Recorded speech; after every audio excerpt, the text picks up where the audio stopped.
To access free topic sheets, worksheets, or to book an online class, visit ilearneasy.co.uk.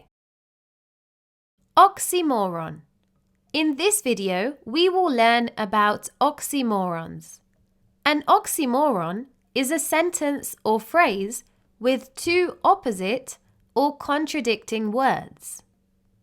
Oxymorons are used to interest the reader and causes the reader to pay attention to what they're reading. It also adds some playfulness in the sentence. For example, the chair is pretty ugly. Pretty and ugly are opposites. Another example is, Alex is seriously funny.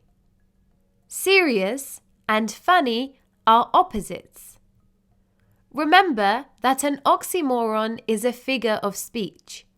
This means that it shouldn't be taken literally, as the words in the sentence convey a different meaning.